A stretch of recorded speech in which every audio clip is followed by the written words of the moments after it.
시청자 여러분 안녕하십니까. 이준의 돈 버는 부동산 이준우입니다.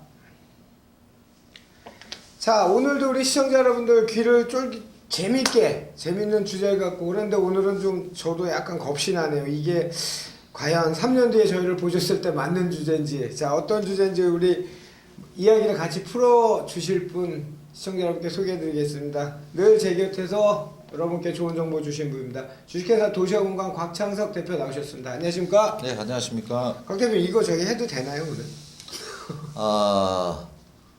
이제 좋은 정보를 주려면은 네. 돈 되는 정보를 줘야 되는 거죠. 그렇죠. 제일 관심 있는 게 어디가 오를 거냐. 이게 이제 나중에 3년 후에 평가를 받아야죠. 그렇죠. 네. 자, 어떤 주제인지 오픈하겠습니다. 오늘 아파트 3년 후에 오를 지역 이러한 주제를 갖고 우리 곽 대표님하고 이야기 나눠보도록 하겠습니다.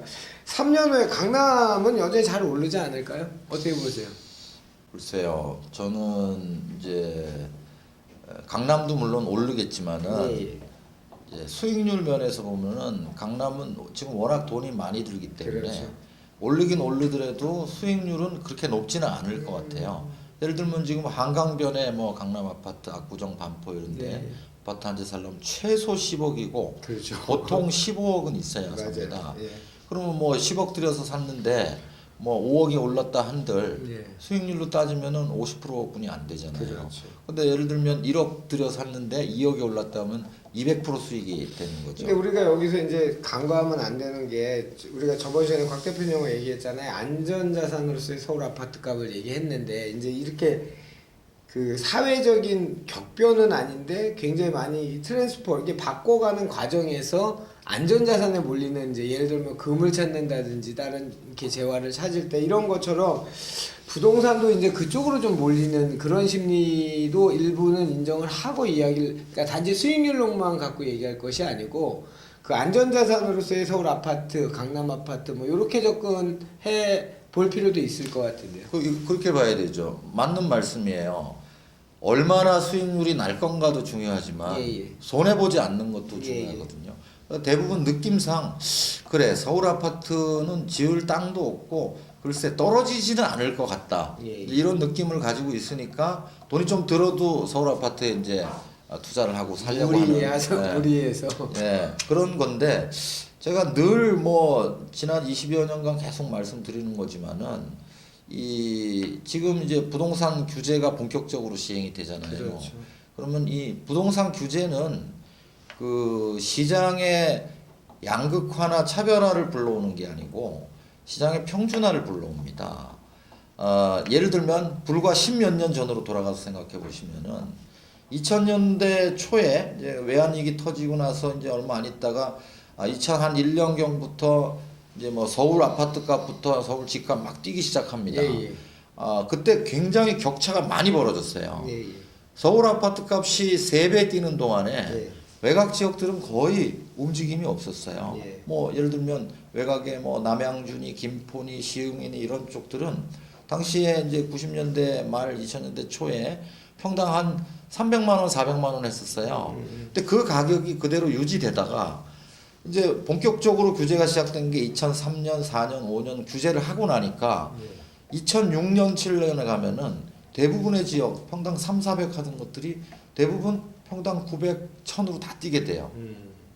말하자면 그때 강남 아파트는 이미 평당 3000 가까이를 찍고 있었는데 예. 그거는 조금 더 오르는데 그친 반면에 2006년, 7년, 8년도에 보면 외곽 지역은 아주 큰 폭으로 뛰게 되거든요. 그게 이제 규제가 우리 곽 대표님 늘 설명하신 규제를 하다 보면 수급 불균형이 생겨서 전세값이 일단 먼저 뛰기 시작하고 그러니까 전이가 되는 가격의 전이가 되는 그런 측면에서. 근데 이건 이제 본질적으로 우리가 이해해야 되는 게 뭐냐면 예. 이제 차별화의 장이냐 평준화의 장이냐 이거를 잘 이해를 해야 됩니다. 우리가 물건의 양이 많아지면은 예. 가격이 전체적으로 떨어질 것 같지만 그렇지 않습니다. 물건의 양이 많아지면은 비싼 거는 더 비싸지고 싼 거는 더 싸집니다.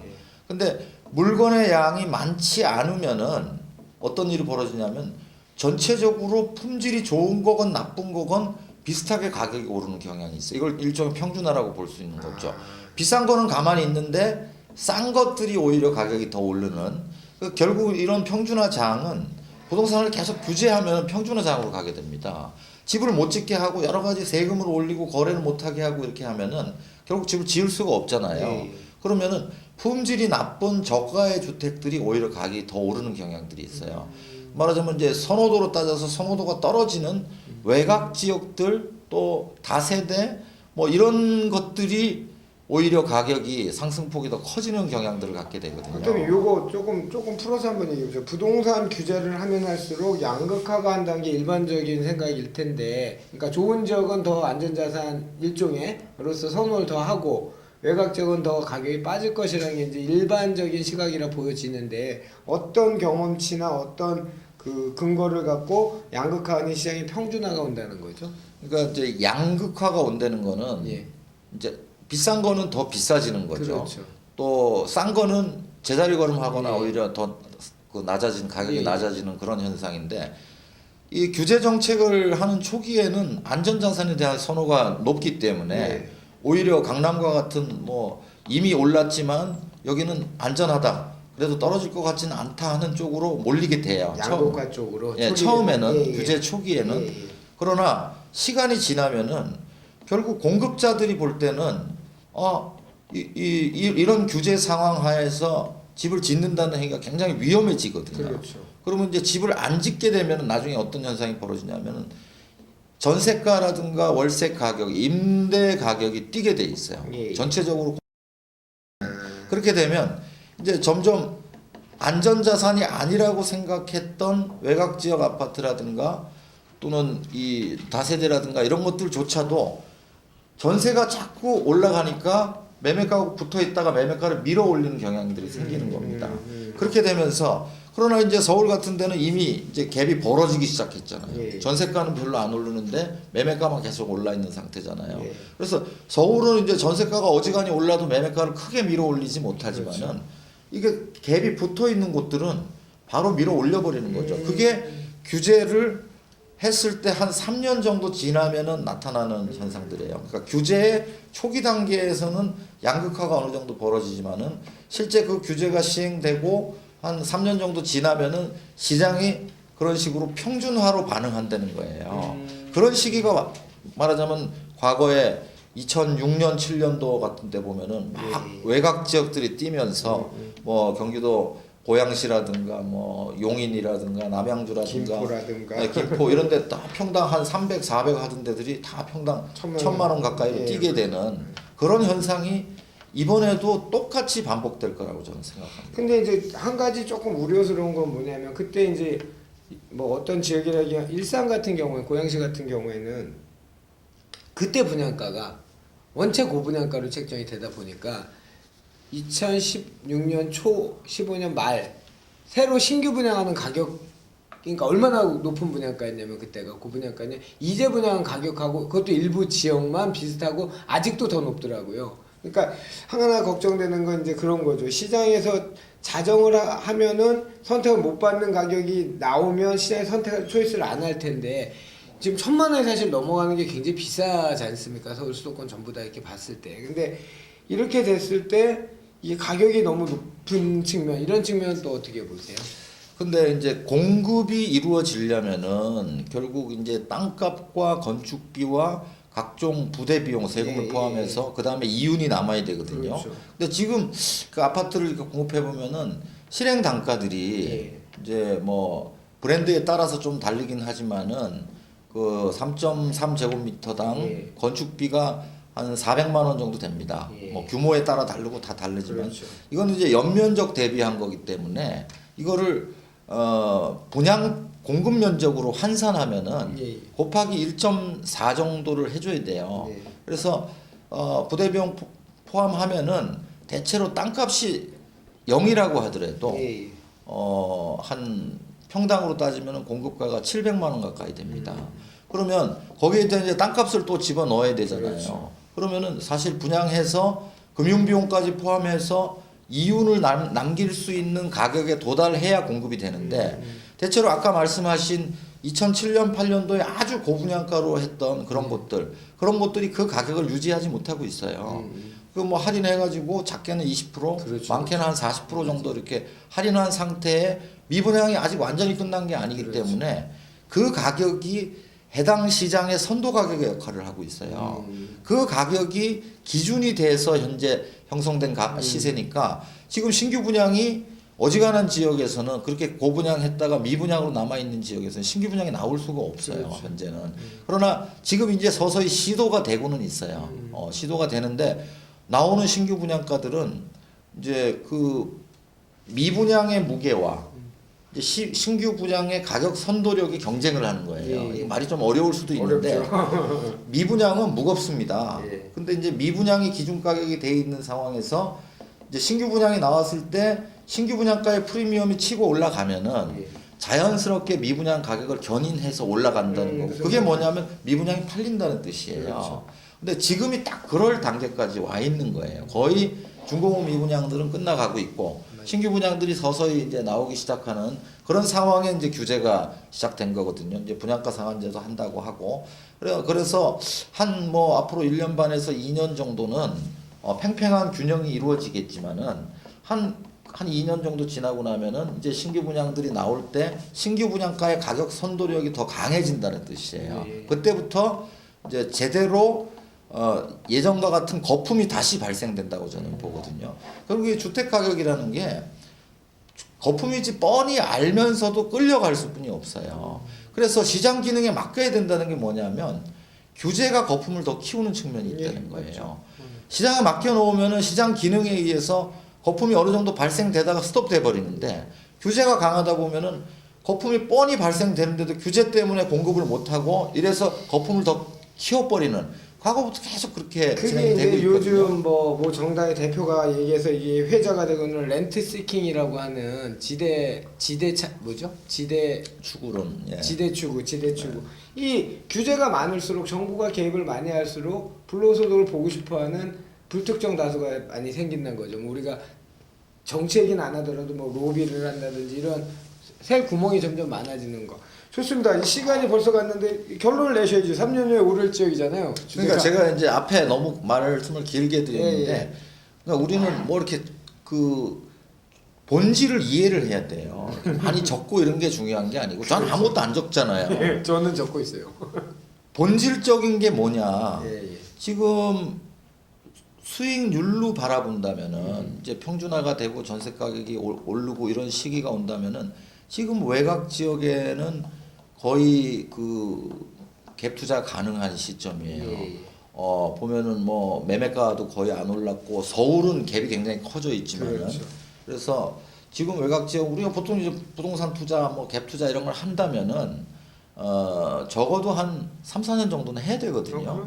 그렇게 본다면은 지금쯤 들어가기가 좋은 때이고 또 외곽 지역에 이 업무 지역 접근성이 좋은 곳 말하자면 전철이 다 있는 곳에 생활 편의 시설이 갖춰져 있는 곳들 신도시라든가 택지개발지구라든가 서울 출퇴근이 되고 또 대체 교통편이 있는 곳 전철만 말하자면 뭐 차로 승용차나 버스가 아니고 전철로도 다닐 수 있는 네. 곳이어야 되거든요. 그런 곳들 중에서 특히 이제 우리가 이렇게 규제가 계속 진행되다 보면은 상승장 후반부로 가면 갈수록 중대형에 대한 수요가 늘어납니다. 네. 중대형에 대해서는 할 말씀이 많지만은 그 많은 분들이 얘기하듯이 뭐 1, 2인 가구가 늘어나는데 중대형 수요가 있겠느냐? 저는 그렇게 생각하지 않습니다. 예.